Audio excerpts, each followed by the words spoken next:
Yeah, that's actually what the episode's called. I don't know what's up with my hair. Episode 15. Today I'm going to be talking about two movies. I know, I usually ramble on like quite a lot, but I'm trying to learn to be a bit more concise and stop repeating the same shit over and over. So today I'm going to be talking about the first Purge and Tag.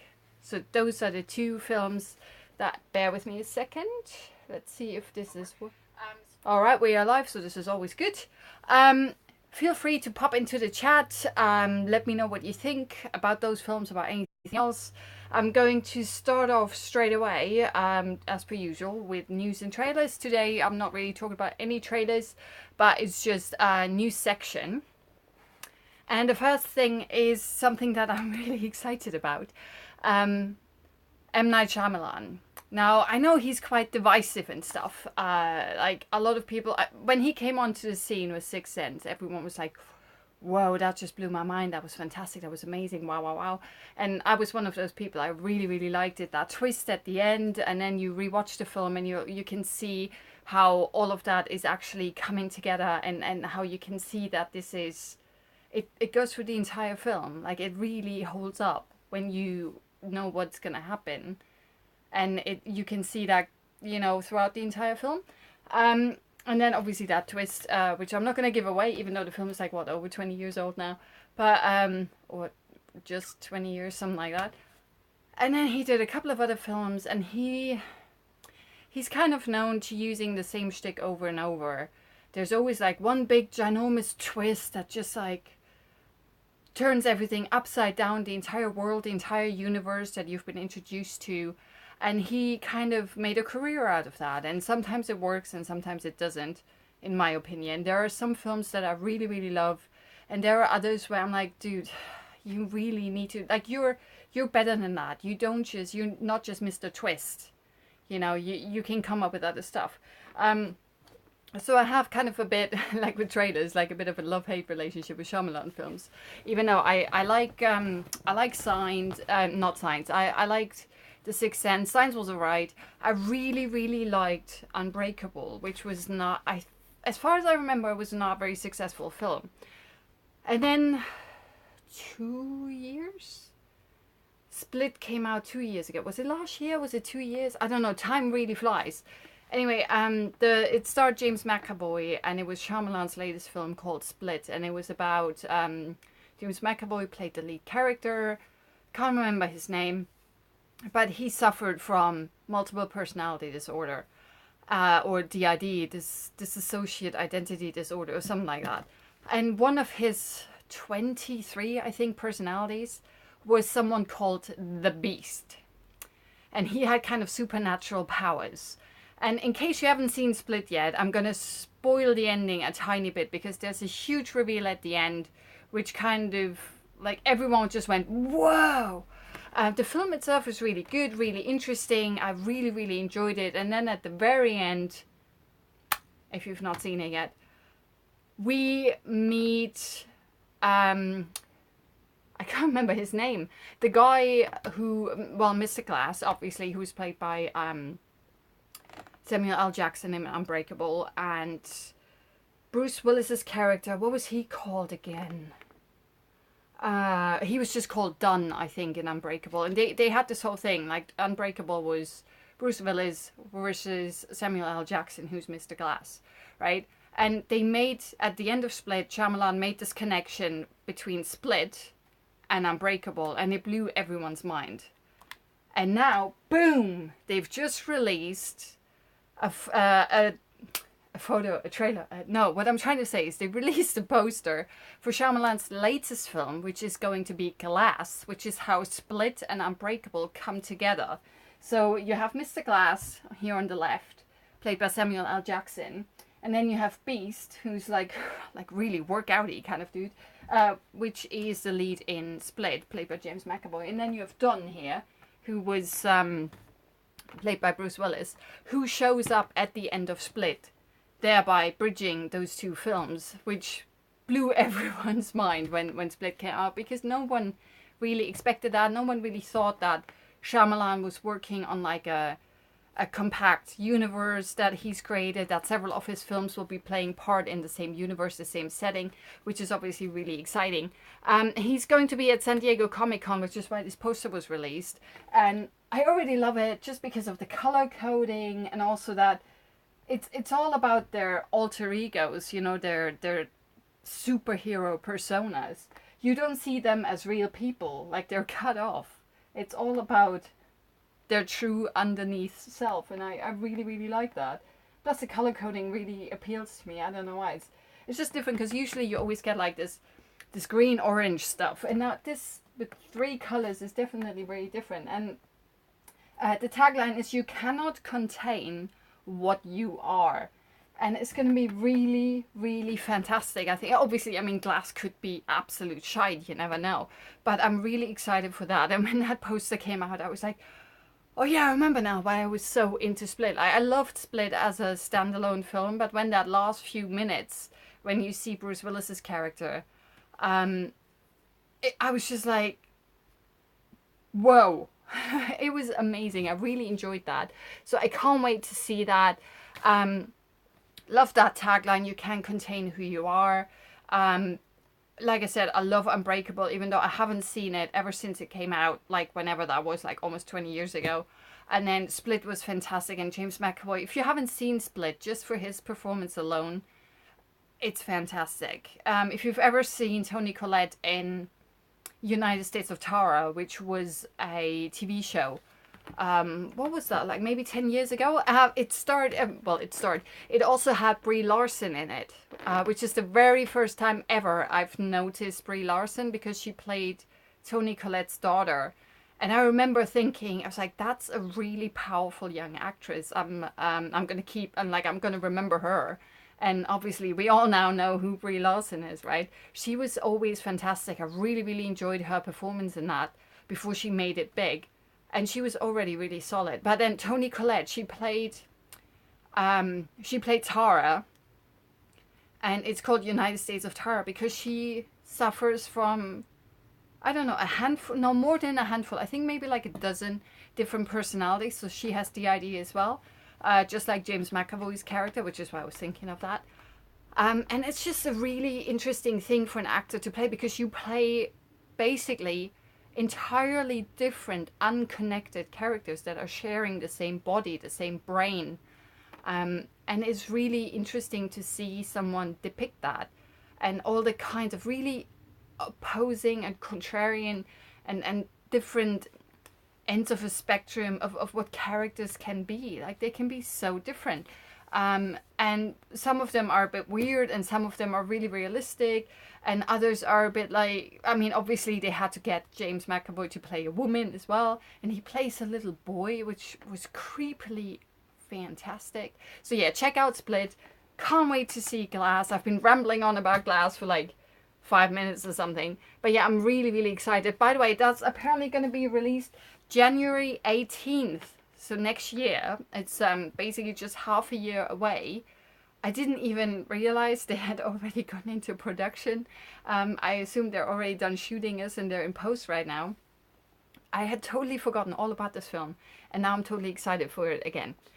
Something else that I wasn't aware of, and I read the headline, I was like, huh, how did I miss this? The Shining sequel.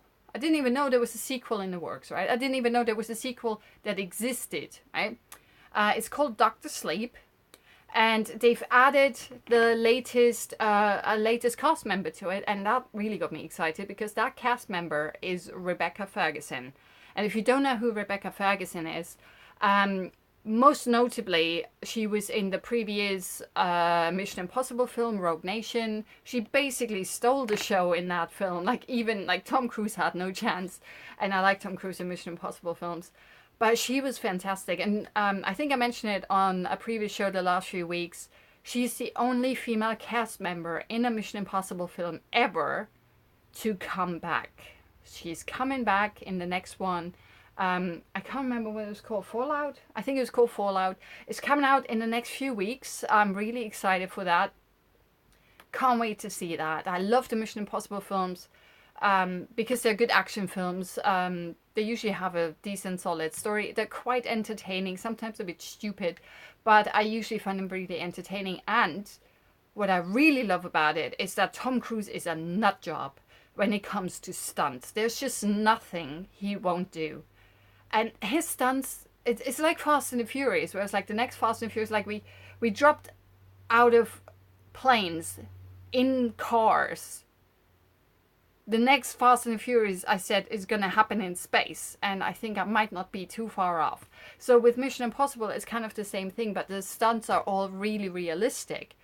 And he's just so daring. Like, if you don't know anything about Fallout, one of the big things is that obviously he broke his toe, his ankle, his knee. He did a stunt and he broke something really, really fucking important. And it was so painful. And you can see it in the trailer. They used that shot because it was a great shot. And he, like Tom Cruise being Tom Cruise, the little crazy daredevil that he is, he just kept going just to make sure you get that shot. And then he collapsed. It was like, oh my God. But he does something like, there's a helicopter stunt in Fallout that is apparently a stunt that even a very seasoned and really experienced and really fucking fantastic helicopter pilot will not really attempt, because there's a really ginormous chance you're not going to make it. Tom Cruise was like, I can't have anyone else do this. I'm going to do this myself. He learned how to fly a helicopter in, I think, 3 months. And then he did this crazy ass stunt and he did it. Like, he's still alive, right? And they showed that featurette of it, and I was like, this is just like, whoa. I can't wait to see that. One of the things I really love about the Mission Impossible films is those crazy-ass daring stunts. In the previous one, Rogue Nation, it was like all over the news that Tom Cruise was actually hanging onto an airplane as it was taken off. Obviously, he was like strapped in, and there was cables and security and safety and all of that stuff. Obviously, this guy is worth millions and millions and millions. Like, his insurance must be crazy. And the people who insure him, they must have a heart attack every single time he goes to work. But he was hanging off this bloody airplane, and I was like, that must be awesome. I want to see, like, seriously, I want to have a chat with him over some cocoa or something. And I was like, I want to know what's on your bucket list. There can't be much left. Like, what else? Flying a space shuttle? What else can he do? Like, hanging outside the space shuttle as it goes back into the atmosphere and he's not going to burn up. Something like that. Something crazy. So I'm really excited for Mission Impossible. But anyway, going back to the Shining sequel, Doctor Sleep is what it's called, adding Rebecca Ferguson. So I'm really excited about it. Variety is reporting on that casting, and they're mentioning that Doctor Sleep apparently is what the sequel is called because there is a Stephen King novel of the same name that is the official sequel to The Shining. I didn't even know that existed. I have to admit, I can't remember if I ever read The Shining. If I did, that was like decades ago. I love The Shining. I wouldn't say it's one of my favorite films, but obviously it's a Kubrick-directed film. It's a classic. It is quite critically acclaimed. It's very renowned. A lot of people know it. If you've seen Ready Player One, The Shining sequence is fucking fantastic. That is like one of the best things in there. So I'm really excited for that. It totally passed me by. I had no idea a sequel was being made, that a sequel even existed, right? So Ferguson will star alongside Ewan McGregor. And Ewan McGregor apparently plays the grown-up Danny Torrance. And Danny was the little kid in the original Shining with Jack Nicholson, right? The little kid on the tricycle. And the kid with the psychic abilities, right? And Ferguson will play a character called Rose the Hat. Sounds like the Mad Hatter, and I'm like, I hope not. But this is where it gets interesting. She's the antagonist of the story. So she's playing the bad guy, so to speak. So I'm really excited about that. She's the leader of a gang of psychic vampires who roam the country, feeding on the minds of children who happen to have the Shining. So those, like, psychic abilities, right? There's a bit of a synopsis from the book that I found because I didn't even know this book existed, so I've never read it. I have no idea. But this is from the book. On highways across America, a tribe of people called the True Knot travel in search of sustenance. They look harmless, mostly old, lots of polyester married to their RVs. But as Dan Torrance, the little boy who's now grown up, knows, and Tween Aberstone learns, the True Knot are quasi, whatever, immortal, living off the steam that children with The Shining produce when they are slowly tortured to death. There we go. Dark, huh? Torturing children. Haunted by the inhabitants of the Overlook Hotel where he spent one horrific childhood year, Dan has been drifting for decades, desperate to shed his father's legacy of despair, alcoholism, and violence. Finally, he settles in a New Hampshire town, an AA community that sustains him, and a job at nursing home where his remnant shining power provides the crucial final comfort to the dying. Aided by a prescient cat, he becomes Dr. Sleep, which is the title of the film and the book. And then Dan meets the evanescent Aberstone and is her spectacular gift, the brightest shining ever seen that reignites Dan's own demons and summons him to a battle for Abra's soul and survival, I assume against Rose the Hat, played by Rebecca Ferguson. This is an epic war between good and evil, a gory, glorious story that will thrill the millions of hyper-devoted readers of The Shining and wildly satisfy anyone new to the territory of this icon in the King canon. And Dr. Sleep, the movie, is supposed to open in January 2020. So that is over a year away. I am really excited for that. Like, I didn't even realize this was going on. And then I read this and it was like, it stars Ewan McGregor and Rebecca Ferguson on opposing ends. It sounds like this is a really good book by Stephen King. Again, I love Stephen King stuff. I love The Shining, like the movie. So I can't wait to see this. I'm really, really excited. And I should probably go back to this because I'm not talking about Glass anymore. In other exciting film news, Michael Moore is back. If you don't know who Michael Moore is, you seriously need to Google this guy. He has a new documentary out because he's a documentary filmmaker, right? It's a Donald Trump documentary, so that should be interesting. It's called Fahrenheit 11/9. So don't mix it up with 9/11. And apparently it's coming out in September. So Michael Moore was on the Colbert Show and he was announcing his latest film. But he wasn't really telling us much about it other than it's about Trump. But The Hollywood Reporter comes in and gives us a little more insight into what that's about. And according to The Hollywood Reporter, Michael Moore's Fahrenheit 11/9 is a provocative and comedic look at the times in which we live. It will explore the two most important questions of the Trump era. How the fuck did we get here? And how the fuck do we get out? It's the film to see before it's too late. I love that whole synopsis by The Hollywood Reporter. I love Michael Moore films, so I can't wait to see this because I might not necessarily agree with his point of view or how he goes about getting all the material that he gets for his films. But I always find them very informative and quite mind-boggling. There's always stuff in there that I didn't know. And the way that he puts it together, I always find those films very entertaining. Like, I can't turn them off. I would never go, it's like, oh yeah, you know what, like, just pause it and let's grab a cuppa, or let's pause it and do something else or whatever. No, you just keep watching until they're over. They're always really well done and I like them. Now, Michael Moore said one thing. I know Roseanne. In case you didn't know, it's like, obviously there was recent controversy. Well, a lot of controversy. And I know Trump. And they are about to rue the day they knew me. So he's referencing a time in this interview he did on the Colbert Show when he appeared on the Roseanne show back in the 90s. And in that very same episode, Donald Trump also appeared on that show. And that was right around the time when Michael Moore had just released his, I think it was his first film, Roger and Me. And Donald Trump came over and congratulated him on the success of Roger and Me and said, I hope you never do one on me. I really can't wait to see this. This is going to be fantastic. And of course, this wouldn't be I Love Cinema without some Marvel news. There's no cinema show without any Marvel news, right? So Kevin Feige again explains why Marvel is releasing 3 films each year. And it's not just about money.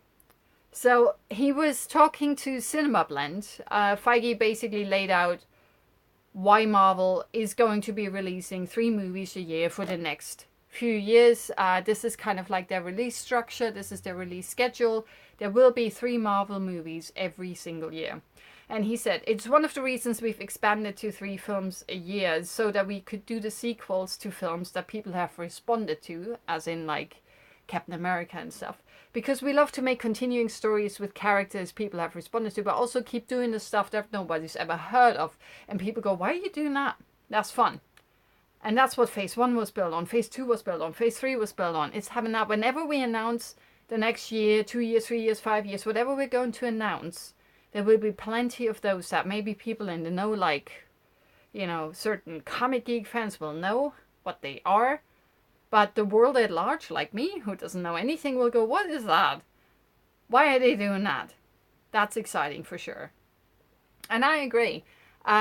It sounds like with them releasing 3 films a year, it's kind of like having 2 surefire hits, like sequels to films that you already know your audience has responded to really, really well.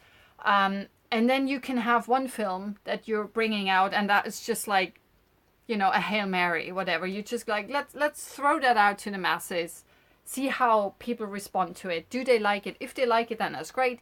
Then we're going to include that character in other things. We're going to make a sequel and all of that stuff. Like, basically, it's like throwing the spaghetti at the wall and see whether they stick or not. Are they ready or not?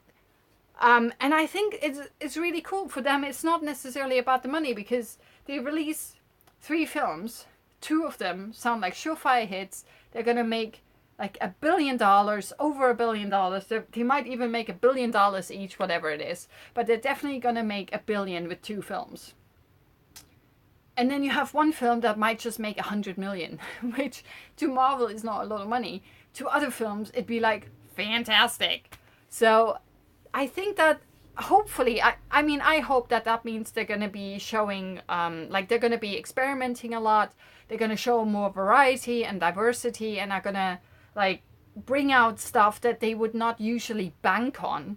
It's almost like releasing 2 things that are going to be absolutely successful, and then you're going to release 1 like Oscar movie. Not saying it's going to be an Oscar movie, but like a bit niche, maybe something that people are not necessarily responding to. Just like DC was kind of having a bit of a gamble when they were doing the Wonder Woman movie. They didn't know whether that was going to be successful or not. And then obviously it was hugely successful, because before that everyone was like, you can't have a female-led film. It doesn't, like this whole thing in the Hollywood is like, it doesn't sell. Female-led films don't go very well. They don't make a lot of money, blah, blah, blah. And then Wonder Woman came about, and Atomic Blonde came around, and then Black Panther, even though of course not necessarily female-led, but it has a huge female cast, and they are really well-written and well-performed characters, and they have their own agenda, and it passes the Bechdel test and like all of that stuff. So it's really, really good. And I think with Marvel saying we're going to release 3 films a year, I do hope that means that they're going to embrace more diversity and experiment a lot more. So that will remain to be seen, like what they're actually going to be doing with it. But I also have to admit that I don't mind watching 3 Marvel films a year. Like the year is long, it's 12 months. So every 4 months you get a Marvel film. To be fair, I mean, I know that Ant-Man comes out here in August, and it's just been released in the United States. And we're in July now. But even if we say August, that's the 8 months. And we've already had our 3 Marvel films. So in theory, there's plenty of space to even have a 4th one. Because you could say you almost have 3 Marvel films in the first 7 months of the year. Almost the first half year. That's quite a lot. I think in February we had Black Panther, and then in April we had Infinity War, and now in July we have Ant-Man. And yeah, pretty much every 2 months. Yeah. So you could actually show more. But I quite like, you know, number 3 always sounds good. You know, 3 is a really cool number, so I can't wait to see that. I also like the idea, Feige was talking about why Ant-Man is being released after Infinity War, even though it takes place chronologically before Infinity War. And he mentioned something along the lines of considering what happens in the Infinity War and how bleak it is, and obviously with the ending, you know, what happens there. They were like, we wanted people to have kind of like a nice funny film as well for summer. And that is what Ant-Man and the Wasp is. Now, I wouldn't know because I live in the UK and we unfortunately have to wait until August to see Ant-Man and the Wasp because Marvel thought the World Cup would be too problematic for Ant-Man and the Wasp to tackle. And I was like, I just don't get it. I'm really pissy about this. So far, I haven't been spoiled for Ant-Man and the Wasp, so thank God. But I'm not holding out much hope. And still staying in the Marvel Universe, the title for Avengers 4 might have been leaked. Apparently thanks to the director of photography, who just updated his website with a credit. You know, it's like all the movies that you've worked on, right? So he puts like, well, I was the director of photography on Avengers 4. And he put it down as Avengers Endgame. Not that you can find this anymore because he quickly amended his website after someone called him out on it. And now it just says Avengers 4. But someone screenshotted it and it said Avengers Endgame. It looks like that is the title for next year's Avengers film. Either way, I mean, Endgame, that is something that I think Doctor Strange even says in Infinity War, so I'm not surprised. It also sounds like everything is coming to a head because obviously, you know, spoilers for Infinity War, the end, a lot of people died and we're probably trying to undo that somehow, or, you know, there's not a lot of superheroes left, so Endgame, I'm not surprised that that is going to be it. Sounds really interesting. Overall, I don't really give a shit about the title. You can call it Avengers 4 as long as the film is good. That's all I care about. In other news, Charlie's Angels reboot. Now, that's been going on for quite a while. Most notably, we have Elizabeth Banks attached to it to direct and produce it. She's also done, what was it called? The Pitch Perfect films. Well, some of them. And she is directing and producing the Charlie's Angels reboot. So the reboot from the films that McG did with Drew Barrymore and Cameron Diaz and stuff. And with her directing and producing, this is also going to be an all-female cast and crew so far, because those are the only people that have been confirmed yet. But the most important thing is obviously who's going to play the three angels, right? Now, the latest news is that Kristen Stewart has just signed on to the project as one of the angels. And when I was reading that, I also saw that Naomi Scott is confirmed. She's apparently from the latest Power Rangers film, which I haven't seen, so I don't know who she is. But one thing really got me interested. I mean, I like Kristen Stewart, so I'm already interested. Elizabeth Banks is directing, and I love Charlie's Angels anyway. But Lupita Nyong'o is in final negotiations to potentially star as the third angel. And I am so excited for that. Lupita Nyong'o, ever since she came on the scene with 12 Years a Slave, she's just made the most amazing, brilliant choices in regards to projects she's been in and roles that she's been playing. That, like, I can't, like, even wrap my head around that. She's just flawless. I love it. She does blockbusters, but she does blockbusters, like, really good ones. She does really great character pieces, like she did Queen of Cutway, and I was like, flippin' heck, this woman, there's just nothing she can't do.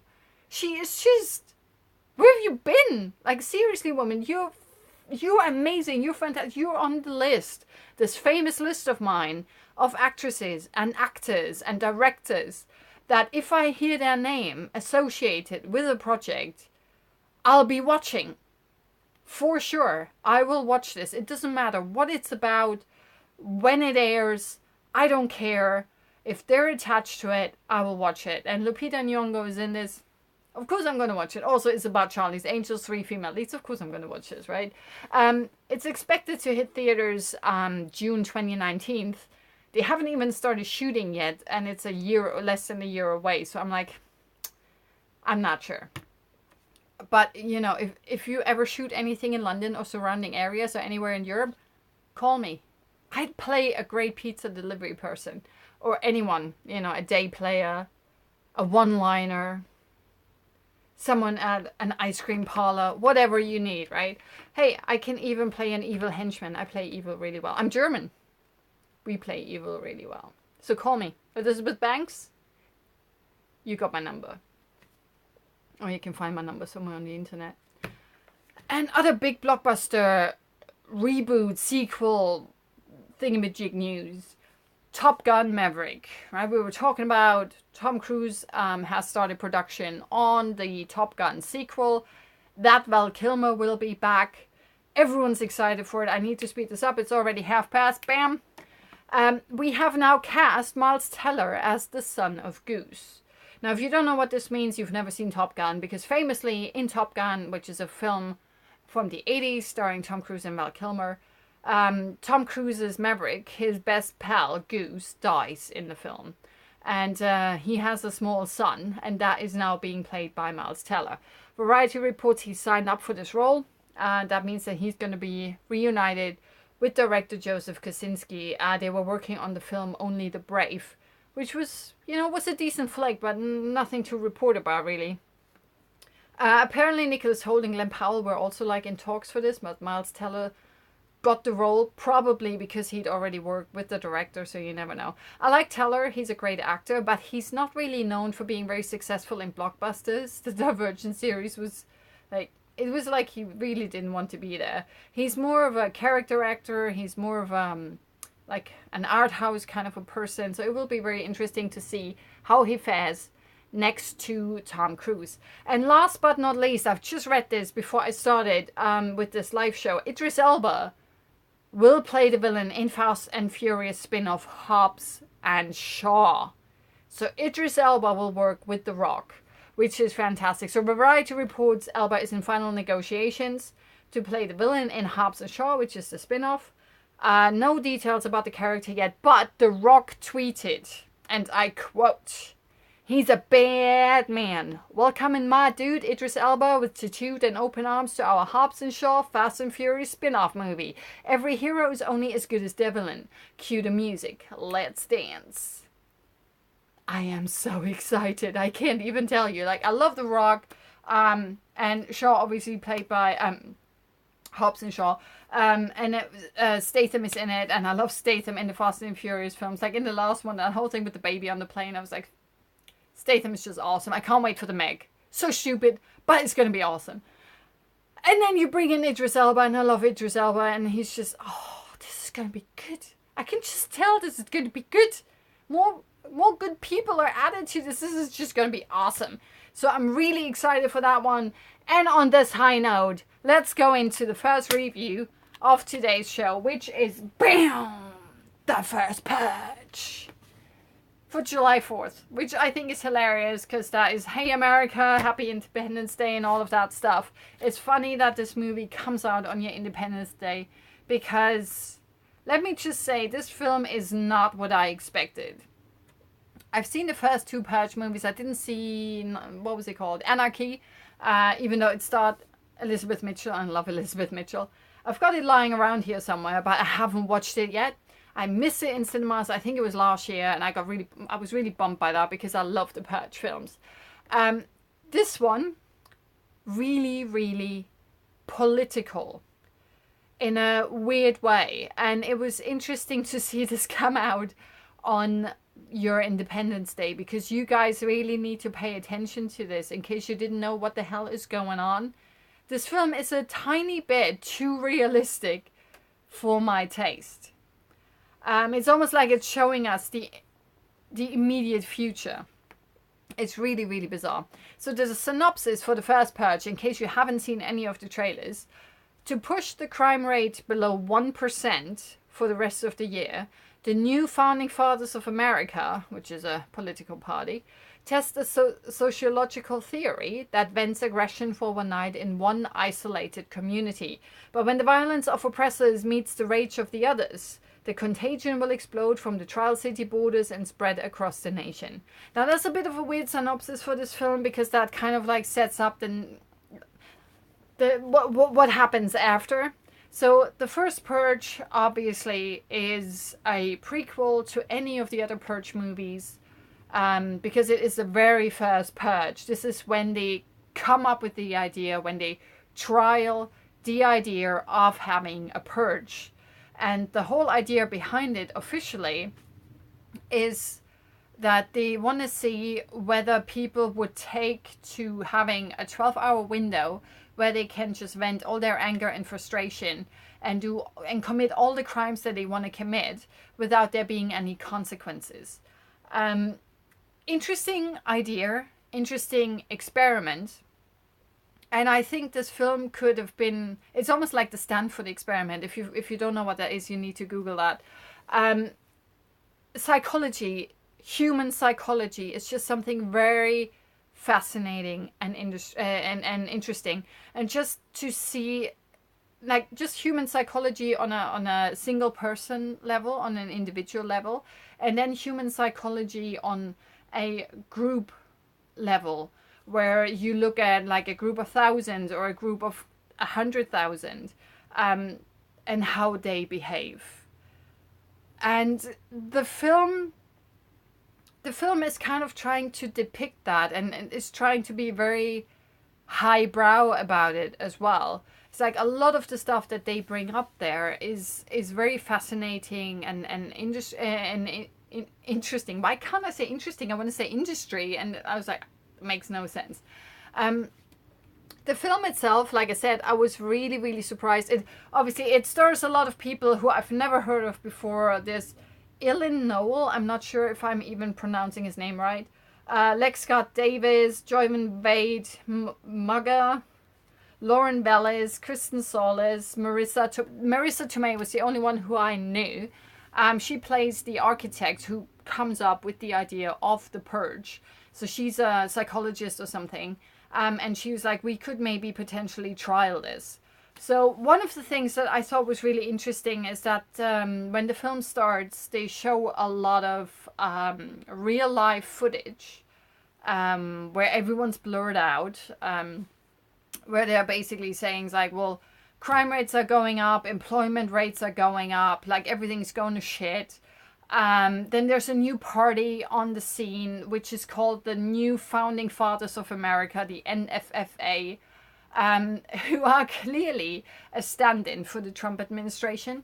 They're very, basically they are extremists, redneck extremists, white supremacist extremists, kind of, and they are elected and in power. And then Marissa Tomei comes up with this idea, and only the NFFA actually is the only party or the only organization that is willing to fund her experiment, because this is an experiment that she thinks we need to trial this. If this would help, then maybe we can do something about all the shit that we have to live with, right? So she's a scientist, and she just wants to see how this will go. So the idea is they are in, I think it's Staten Island, which is the area that they're going to be experimenting with. So everyone else around, I think it makes sense because it's an island. Obviously, it's easy to cordon that off, right? And the idea is, one of the things that I really thought was fantastic, the film starts after you, is it after you see the footage? I can't remember, but there's someone who plays the character called Skeletor, and for whatever reason I could not find his name. He has a really interesting look, and he's the first character you pretty much see, and it's that whole Sergio Leone like mega close-up that it's shot in, and he's being interviewed by someone. And he's like a meth addict or a crack addict or something. So he's going crazy. And he's like, oh, if I can't smoke my thing, or if I can't have my drugs, and then I just go crazy and I just need an outlet. And the interviewer is like, so you have a lot of anger issues and you need to find an outlet for stuff. So what do you think of this idea of the purge? And it turns out that the NFFA is basically interviewing residents of Staten Island to see whether they would like to participate in the purge. And one of the perks of participation is $5,000. Now, pretty much everyone on Staten Island, the entire demographic of that neighborhood, is poor Black or Latino people. So poor non-white people, pretty much, is the demographic according to the movie. Which obviously raises a lot of points. And because none of them really have money, which is why a lot of people go like, yeah, I'll have $5,000 just for staying home for the 12-hour duration of this experimental purge crap, whatever. You're giving me $5,000 to just stay home? I'll take it. Which, understandably, you know, if someone just told me, like, just stay home and you get $5,000, I'd probably go like, yeah, fuck yeah, I'll do that. I can stay home. And if you want to participate in the purge, you could potentially make a lot more money. So they offer you, if you sign up, you get the $5,000, and they give you contact lenses to wear so they can see what you see. And depending on your participation level, you get paid more dollars, right? So they're trying to really incentivize you to commit crimes and to basically also commit murder. Yeah, and there are, as is always the case, there are people who are protesting that. There's people who are for and against this. And this is how we're being introduced to a couple of characters, like a sister and a brother, and a drug dealer and his gang. And that Skeletor guy who's a bit crazy and obviously goes like, yeah, I'll participate in this purge. Fuck yeah, you give me $5,000 and I get immunity against doing whatever I want to. Fuck yeah. So he is obviously a crazy dude. And then this whole experiment starts. And if you've seen the trailer, you know that the experiment doesn't go according to plan. The participation level is there. Unfortunately, no one's committing any crimes really. There's some people who are looting a shop, and that Skeletor guy is killing one person. But everyone else is just staying home or having a street party. Like, no one is committing murder, as the scientist had predicted, right? To vent your frustration and your anger and everything. And people were frustrated and angry. They were saying in the interviews, like, just like you and me, it's like, we have shit that is getting on our tits, right? And it's like, you need to get it off. And you think it's like, yeah, I would go over to my neighbor and I'd fucking slit his throat because he always turns his fucking music up at 3 in the morning. But then when you have the chance, it's like, you're human. And we go, it's like, that's just not right. And I can't fucking do that. Even if you're allowing me to do that, I can't. That's just fucked up. And so that was quite interesting to see the film giving you that kind of commentary where it's like, we're not getting the results that we wanted because people are too nice, people are too decent, is basically the message of the film. And that's when, as you've seen in the trailer, one of the people goes like, well, this is boring, and I actually have to side with that person because nothing really happens in the fucking film. And then it was like, we gotta send in our dudes. Not that you see that, but obviously you've seen the trailer. You know that there's some people like soldiers or mercs or someone is being sent in there to stir shit up, right? So you have some professional people there who go about shooting and killing some other people. And if someone goes about shooting and killing some people in your neighborhood and you got guns or something, you arm up as well because you're gonna fucking defend yourself. That's human nature. So they're stirring human nature and survivalism and all of that stuff. Which is when everything just goes to shit exactly the way that the people, like the NFFA, wanted it to happen. But Marissa Tomei can see it's like something's wrong here. Like, this is not properly. Like, this makes no fucking sense. They're going from 0 to 100. What? I'm not going to spoil anything here. I'm only going to talk about stuff that was in the trailer already, right? So there's some really interesting stuff here. It's like I said, it's very, very politicized. The director is not being subtle about his point of view and about the message he's trying to bring across with this film. It's all about, it's called The Purge because the government, the white government, is basically after non-white people. They want to purge the non-white population. So you will see scenery of people dressed as the KKK coming out of a church that was full of blacks and Latinos. And then there's no one left in there. You see a gang dressed as cops who are beating the shit out of someone and eventually killing someone on a baseball field. a black man. You know, there are things that you're like, I've seen this in the news, and I've seen something like this in the news, and there's, it's very realistic, and it's like the film is trying to recall recent history, recent things that have happened in the last few years in America, that have been on the news, violence against non-white people, especially non-white men. And the film is not being very subtle about it. And I was really, like, it really hit home. Like, I was really, it really got to me. And I'm not even black or Latino. I'm white. And I was like, fucking hell, man. Like, I really want to talk to someone who's like, I want to talk to a black person about this. I was like, what did you think of the film? Like, did this really resonate with you? Did this stir up memories? Did this stir up something in you? So the film is definitely working on a few different levels. You just have the film as a horror slasher, which is kind of what the Purge films used to be, right? But this one is really trying to bring home this whole political agenda behind the idea of the Purge, because something like that is like, as we've seen in previous Purge movies as well, it's like, if you're rich, if you're white, you can hire people to keep you safe.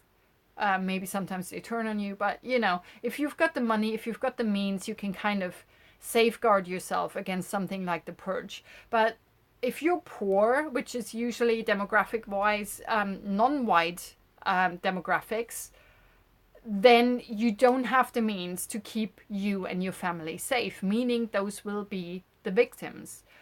So basically the Purge is purging mostly non-white demographic. And it's just, it's never been this obvious to me before watching the other Purge movies, but in this one I was like, flipping heck, like this is like so seriously, this whole divide between whites and non-whites, between the government and the people they don't like, don't want, you know, the people who are unemployed, the people who are potential troublemakers, how they see them. I'm not saying that that's what they are, but trying to then get rid of the part of the population that is causing them problems. As politicians, there's always a problematic demographic.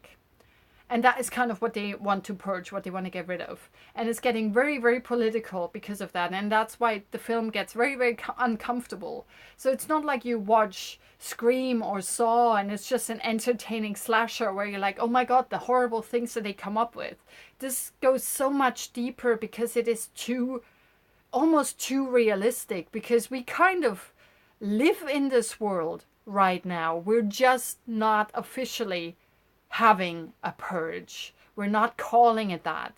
But this shit is happening, and you can kind of tell if we don't swerve off that road, we could potentially live in this kind of environment in a few years down the line. And that's why it's very uncomfortable to watch. And just as I know that it's not reviewing very well, and maybe that I lowered my expectations because of that, but I quite enjoyed it, even though it takes a while to get going. Like the guy's like, nothing's happening, I have to send in my mercs. Not that he says that, but that is basically what's happening. And once that goes on, that's when the film kicks into gear and gets interesting and stuff. Not just because there's action and shootouts, but before that it was like everyone's holding their breath and waiting for what's going to happen, and nothing's actually going to happen. And one of the things I thought was a bit of a letdown is that Skeletor guy. He doesn't get a lot of screen time, which is quite a shame because he's a very, very interesting dude. But he has a few key moments, and I thought that actor was really fantastic. I loved how he portrayed. I really thought this guy was fucking mental. And he gets his Gollum moment at the end of the film. And if you don't know what that is, just watch the film and you know exactly what I'm talking about. There's a couple of really good quotes in the film. The leading lady is falling victim to one of the purgers who's like literally grabbing her pussy. And she just like kicks him and maces him and all of that stuff and just goes like, you pussy grabbing motherfucker. And that is a literal quote from the film. And I was like, when she said pussy grabbing motherfucker, I was like, wow, that is so aimed at Trump, isn't it? Loved it. It might not be, but for me it was. I really, really loved it. Downside of the film is that it's obviously very cliche, but it's bringing its point across, and I think it works really well in that regard. But I wouldn't call it a non-brainer, entertaining horror slasher. There's just too much happening on too many levels. If you want to pick up on that, maybe it's not that obvious. But me and my mate, we were like, whoa, this went like deep. This is like, message. Are you getting this message? That's kind of what the film is about. I didn't like the last line of the film. It's like, what do we do now? We fight. And I was like, really? Is that what you're going to do? There's so many parallels in this film to the Third Reich. If you don't know what that is, I'm talking about Hitler and the Nazis in Germany in the 1930s, which led to World War II. In case you don't know what that is, just fucking Google it, seriously. It's only been, 80 years? The way that the NFFA come to power reminded me of how Hitler came to power, because Hitler was officially elected, just like the NFFA, right? And he was an extremist, just like the NFFA.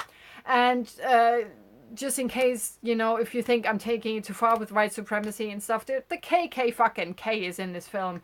You have, near the end of the film, in case you hadn't seen the point, there's a guy who looks like Ronald Reagan.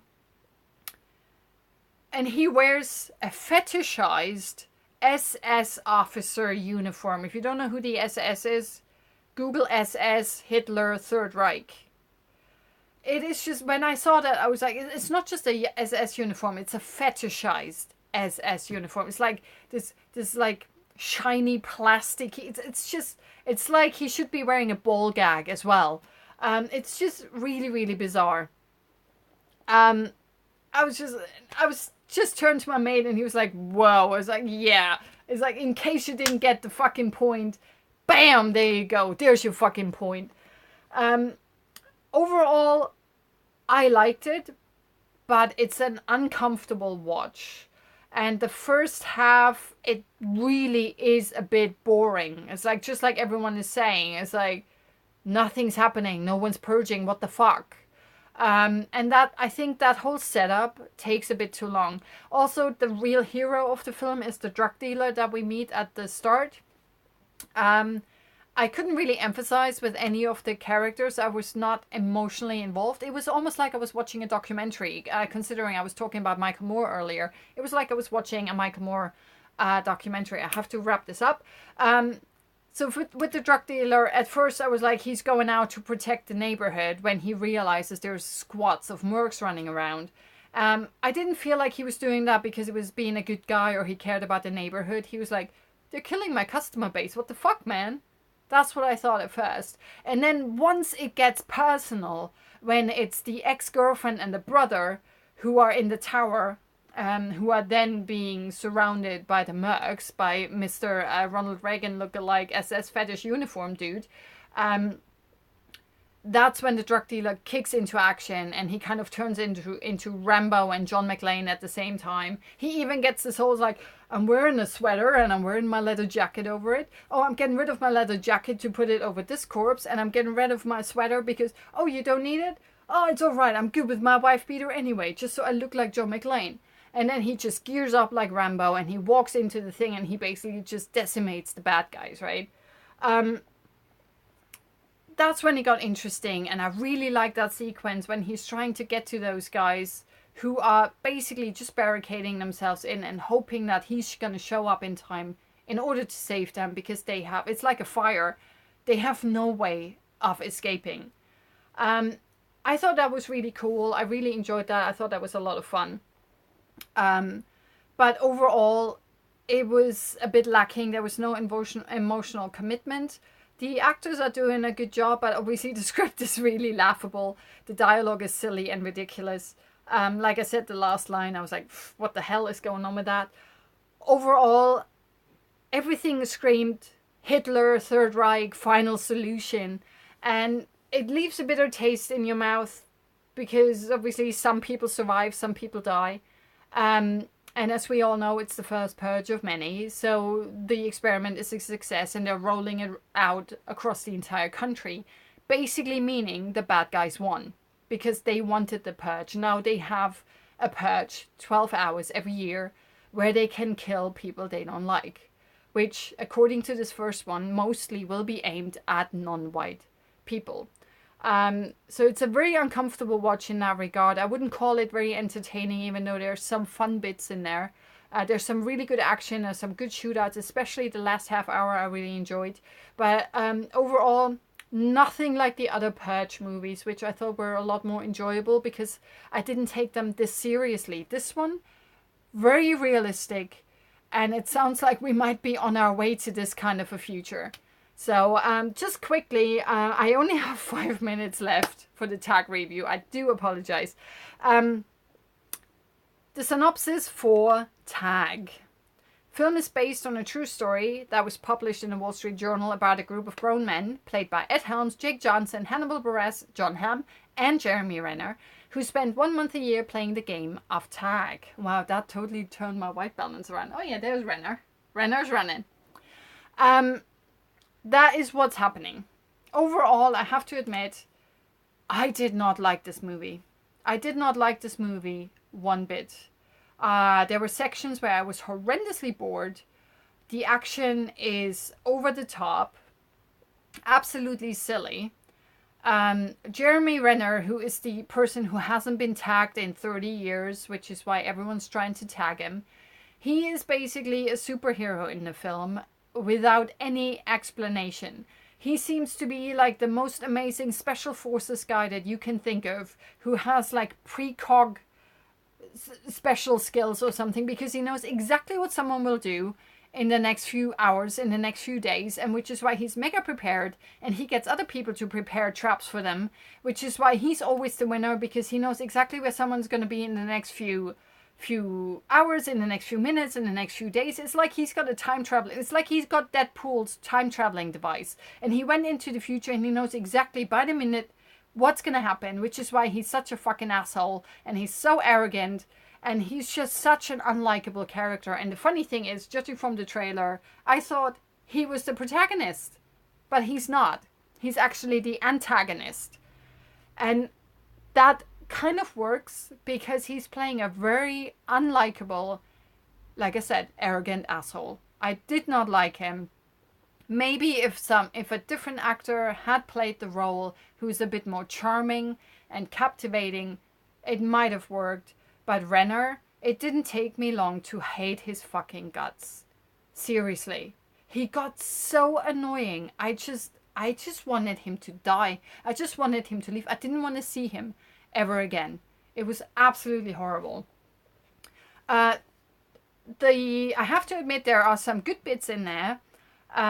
All the action sequences, no matter how over the top and ridiculous they are, and they are over the top and absolutely ridiculous, and no one knows why the fuck, but they are shot really well. They are choreographed really well. The editing of it is fantastic. I love it. And every time someone is trying to tag Renner, he kind of like goes into like super agent mode or something like that. And he's like, and his voiceover kicks in. It's like, well, and he is trying to now jump at me, but I step out of the way, and he will now just jump over there and potentially break his leg, and then this is going to happen and that. If you've ever seen Burn Notice, I know I mentioned it last week when I was talking about Sicario, because Jeffrey Donovan used to be in Burn Notice. It was his show, basically. And that's where they included the voiceover or the internal thoughts of the person, which added another layer to what was going on and made it really interesting and fun. Tag fails at that. If you watch Tag shows you how not to do that, because it didn't add anything. It just made me dislike Renner even more. He's a superhero in this film. He jumps through windows and off a roof and just bounces back, and there's never a scratch on him. Seriously, he's Superman without a cape. And the only explanation for this is he's a fitness coach.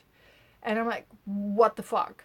And there's a sequence later on where he literally has traps lined up for his fellow guys who are trying to tag him. And there's like a tree log coming out, smashing into the chest of someone and making him go flying, and then smashing into like a little lake or riverbed or something. And I was like, this could have killed this guy. Like, this is tag really extreme. Like, it's not just like trying to tag people in the weirdest scenarios and situations or whatever. This is like trying to hurt people. This is potentially trying to kill people. A lot of the stuff that happens in this film could potentially have killed someone. And I was just like, what the fuck? And when the film started, I was really into it. I'm going to run over a bit, so don't worry. I'm not going to finish at 9, because it is 9. But it started with, I can't even remember the name of the main guy. I can't remember any of the fuckers' names, really. That's how unengaged I was by this film. But he is taking the job, he's applying for the job of a janitor, just so he can get into the office and pass the security, so he can meet John Hamm, who's one of his mates, that he wants to tag. That's the length that they go to. They actually go through the interview process for the job of a janitor, and the guy's like, you're a doctor. You want to be a janitor? Why do you want to be a janitor? And just the way that he kind of like, coaxes himself into that, and how he then works as a janitor to try to get close to John Hamm, and how he tags him. John Hamm is given an interview for the Wall Street Journal or something, and the lady who's interviewing him kind of like tags along when it's like, we are on a quest to tag our mate who's never been tagged in 30 years. And she's really intrigued by that. She's a journalist, she's a reporter. She's like, there might be a story there. So she follows along, and I was like, that's really interesting. It's very realistic. It's like he went through this interviewing process of getting a job as a janitor, just so he can get close to his mate, who will not be suspecting that is his mate, and then tag him, and then the next person can do whatever, right? So I thought that was really clever and interesting and hilarious. And I was like, wow, I wonder what other scenarios they come up with. But then it just all goes bonkers, because he just goes like, oh, no, don't worry, I just tagged you. But we all need to get together so that we can go to Jeremy Renner, so that I can tag Jeremy Renner, because he's never been tagged and I really want to tag him. And John Hamm goes, you always say that, it never works. It's like, yeah, but this time it's going to work. It's like, no, you always say that, but it never works. Because apparently only in the month of May are they allowed to tag each other. And he's like, well, because I know where Jeremy is going to be, because he's getting married in May. And obviously you kind of have to show up to your wedding, right? So they try and do that. And overall, the idea is kind of really cool. And like I said, the action sequences are well shot and done. But it was just so over the top, while other aspects of the film are so realistic, it just didn't mesh. Either you are over the top, but then everything has to be over the top. You can't just have Jeremy Renner be Superman and everyone else be like a normal doofus, right? And it was just ridiculous and just not fun. One of the few fun things was Isla Fisher is in the film as well. She plays the main dude's wife. And she's like over the top and goes like, we gotta get him! Like Isla Fisher can. But see, she works because she does it in a charming way, whereas Jeremy Renner just doesn't. And obviously Jeremy Renner is getting married to Leslie Bibb, and she's also playing, like, she can be such a nice person, right? But she's also playing an arrogant bitch with a fake smile and all of that. And you can just tell that everything is fucking fake from the get-go. And there are certain scenes in there, and I'm not going to spoil this, there are certain scenes in there that you can tell from a mile away that this is bullshit. And yet other people go like, oh man, this is like so drastic. This is going to be like, we can't do this. So there are good ideas in the film. And there are definitely several scenes that are hilarious and that are funny. But I think Kermode and Mayo have this whole like 6 laugh test.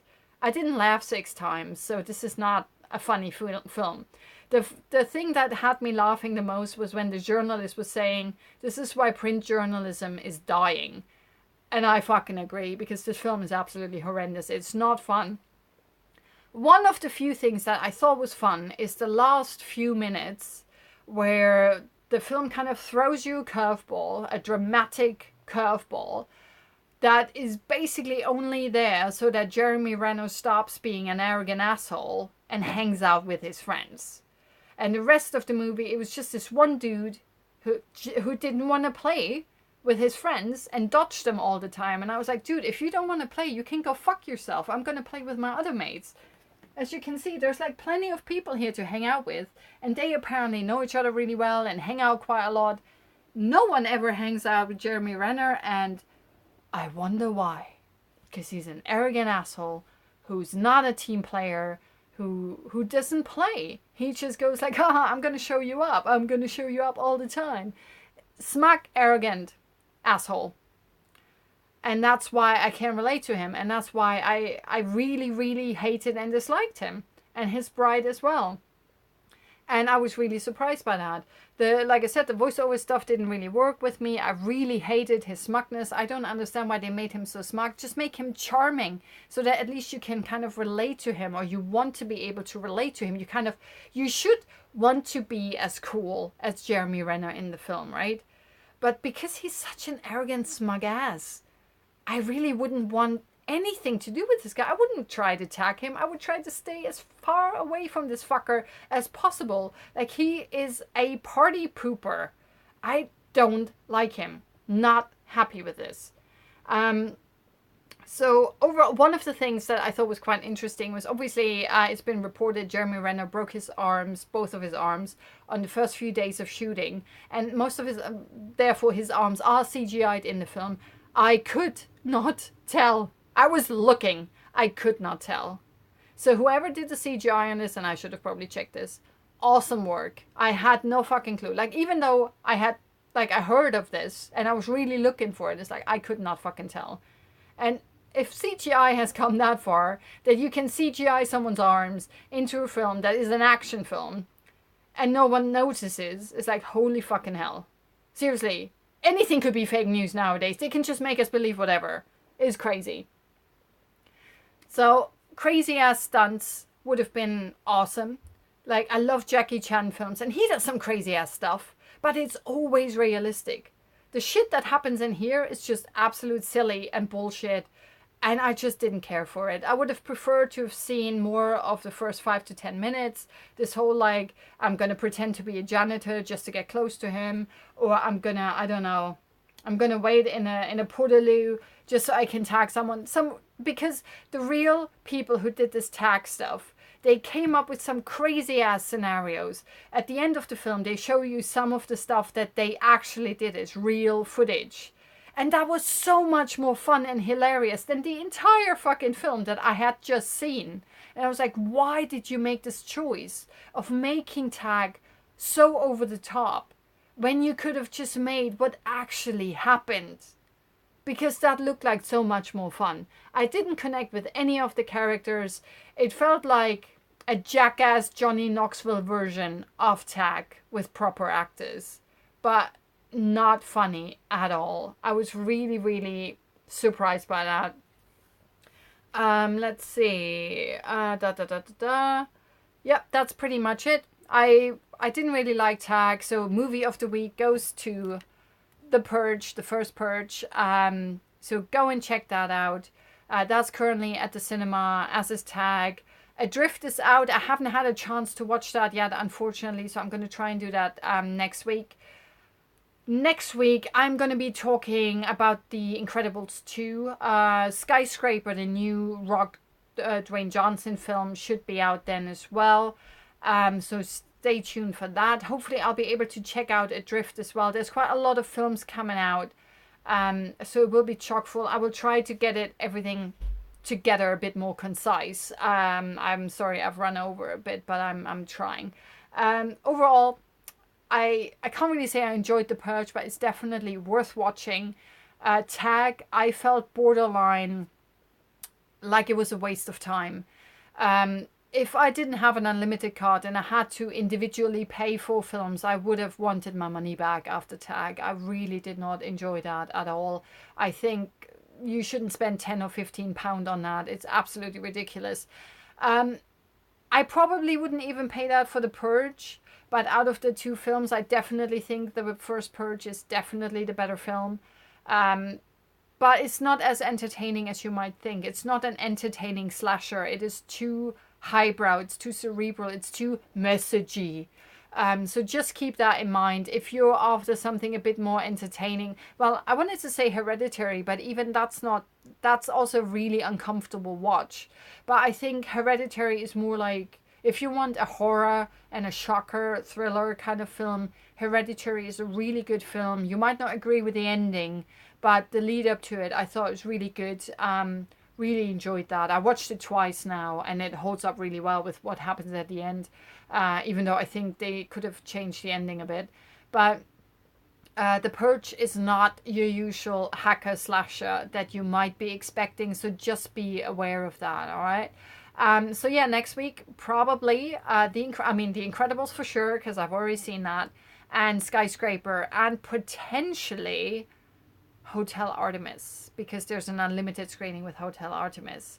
So stay tuned for that. I hope you had fun this week. Go to the cinema. Also, find me on Twitter at Melanie_Radloff, or maybe easier, ILoveCinema Vlog, all one word on Twitter, ILoveCinema Vlog. Find me there. You can find my personal Twitter page through that as well. Let's talk movies. Go to the movies. Let me know what you think. Let me know what you thought of The Purge, what you thought of Tag, or what you think of any of the other films that are currently in cinemas, or maybe DVD, whatever it is. So yeah, don't be a stranger, and I will see you next week. Have a good one. Bye.